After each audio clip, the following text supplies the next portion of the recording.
He kōrero tēnei mō maru kaitātea, he rangatira no Ngāti Kurī. Ko ona hoa wāhine, ko wai pūhā, ko rongo mai whāia.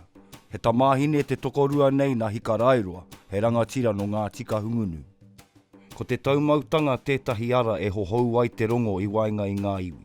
I te wairarapa a te wai pūhā rawa ko rongo mai whāia me tō rawa pāpā i te hinganga o tapu i ngā ringaringa o te rākai tauheke, te matua kēke o maru. I nā te toa taki tini o Ngāti Kahungunu, e rahi ake i a Ngāti Kurī, kua tinga te tauā kia rānaki i te matenga o tapu. He toa pūkeke a maru, ka kotahi atu ki āna wahine me āna tamariki i te wairarapa. Aha koa ngā whakatūpato, ka tikatahi atu ko tāna pononga hei hoa hae. Ka tata atu rāua ki te pā, ka whakatonu atu a maru i tāna pononga. Nōku te kori, kia kori mai hoki koe. I puakina rāua ka kotahi atu ki te pā.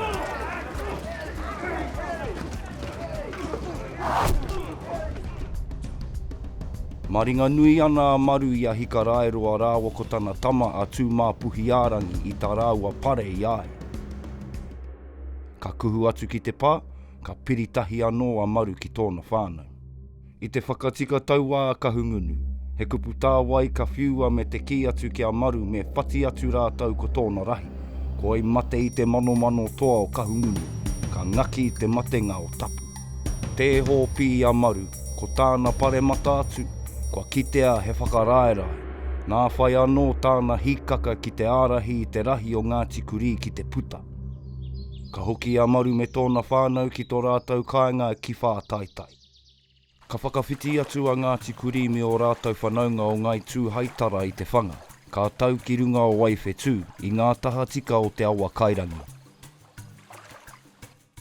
I te pō i mua i te pakanga, ka tono a tūhiku, he tohunga matakite kia puta i āia he matapai.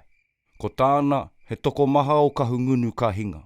He toko rua noiho no te ope a maru ka mate. Ko te toko rua nei, he mau titirei.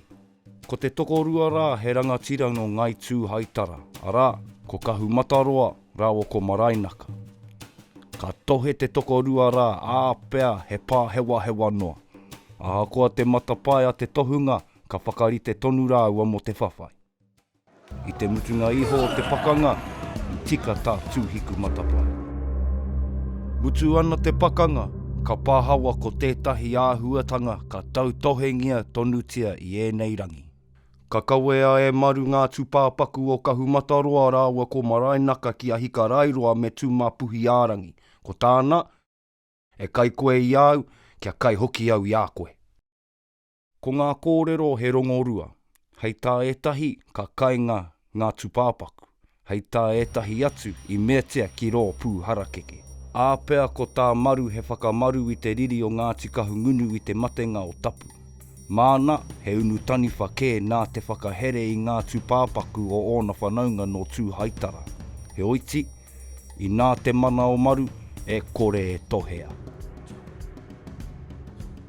I mōhio rā ia a maru aha koa i toa ki te pai o te riri, he rite tonu te hoki mai a Ngāti Kahungunu. Nā runga i tēnā, e hara te whanganui atara i te wāhi haumaru. Ka whakatau a maru, kia neke ki wāhi kē noho atu ai.